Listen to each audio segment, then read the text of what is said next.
The number you have dialed has been changed. We're sorry, the number you have dialed is not in service at this time.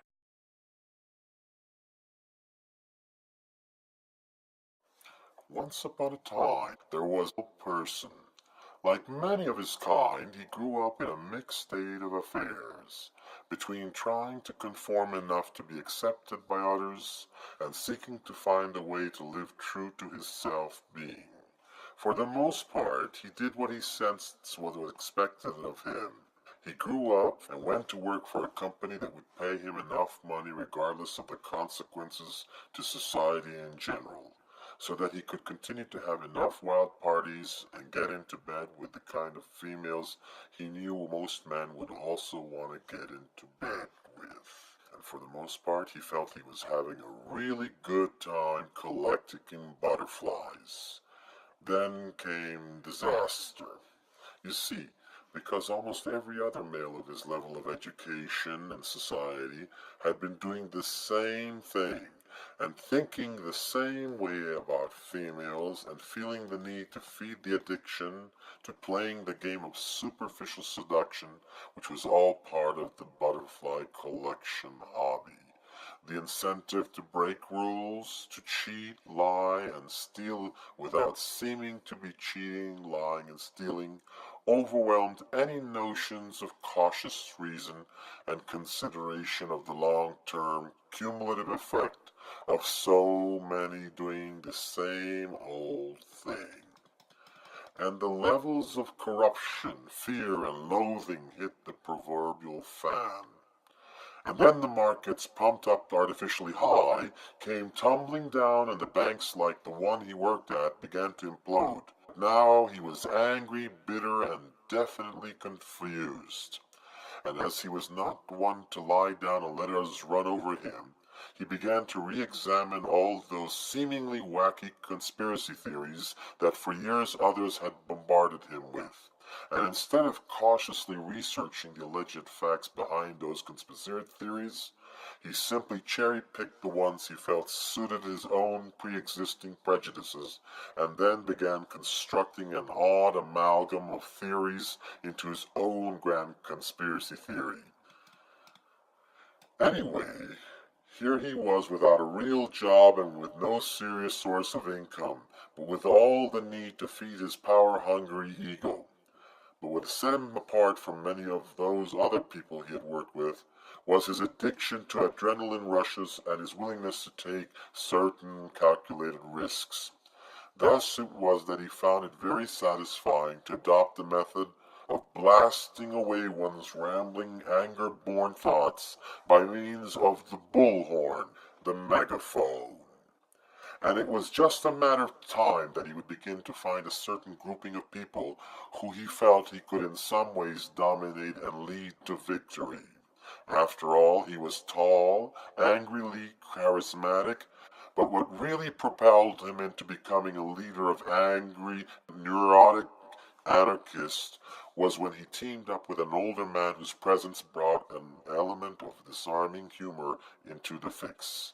And soon enough he was able to attract thousands of naive and angry and confused young people.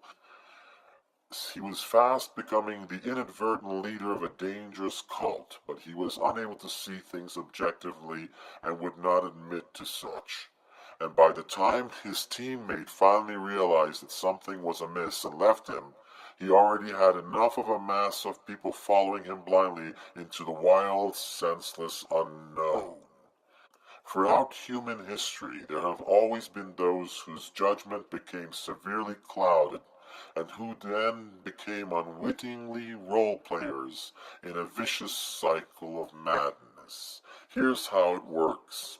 1.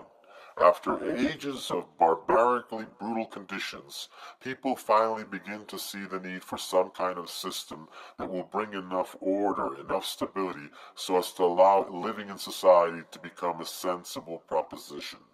So they develop gradually over time, and with a few relapses and horrific conflicts on the way, a social system of coexistence based on democratic principles of majority rule and minority rights representation. 2. But the democracy is not something that begins in its most pure and ideal form from the beginning. And not only does it need time to evolve into such, but for democracy to continue to exist at all, it needs to be maintained, managed, and marketed to and for the interest of the masses whom it is meant to serve. Otherwise, it begins to decompose as corruption upon corruption erode its very fabric and social collapse ensues. 3. But before any democracy totally fails and collapses, there are those who, rather than simply wait on the silence, do all they can to undermine it, to speed up the processes. And those who make a bad situation much worse are either criminal opportunists who will use whatever means possible to introduce a totally fascistic system, be it a dictatorship of elites known as a plutocracy, or a cult personality dictatorship, or they are naively idealistic anarchists who will not realize that they are simply facilitating fascist criminal thugs. 4. And it is in this state of chaos, of a frightening, horrific violence, that the masses will rush into the hands of those who seek to impose anti-democratic political extremes. Thus there is either a period of illusionary anarchy followed by fascism, including plutocratic and pseudo-socialist or pseudo-communist fascism, or there is an authoritarian putsch that happens with the help of the obvious threat of total chaos and anarchy. 5. Well, what happens eventually, sometimes only after decades or even centuries of horrific brutality in the absence of relatively democratic social systems and their requisite protection of human rights of individuals, is that such fake anarchies or outright fascist systems collapse, because ultimately people can sense that there is no other more sensible way to ensure the rights of individuals than to establish relatively democratic systems of governance and the social institutions needed to maintain and strengthen such democracies. And now back to the male subject of our story. So now this cult leader figure, who may actually think he's nothing of the sort, is in a position to help others destabilize the weak, dysfunctional quasi-democracy, rather than help reconstitute and strengthen it. And how does he manage to do his bit? Simple. He misleads all those mostly young, naive, angry people into actions that gradually turn them into criminals, into violent and destructive hooligans, who are capable of harming innocent bystanders and relatively innocent people. But unlike previous times throughout human history, this time, the kinds of technologies and unnatural chemical and biological hazards that exist are themselves a significant factor in what is much more likely to happen next. If foolish troublemakers like him get far enough along the senseless path they are taking, this time there are mega-wealthy oligarchs and related powerful interest groups that, though they feed off some degree of orchestrated chaos, and though they are often at odds competing brutally amongst themselves, will still prefer to let massively naive idiots like this male, who is the main subject of our story, give them any excuse to further diminish any and actual freedoms, liberties, and related human rights that are actually essential for any sufficiently democratic system to exist at all, even if this is not ultimately in their interests. Because the world at large is no different in this regards. As the grocery store or supermarket down the block, what they do when the property is destroyed, things are damaged, goods are stolen or destroyed, and people are hurt, is let the customer pay the price in the end. They simply charge a little more here and there in order to cover the additional costs.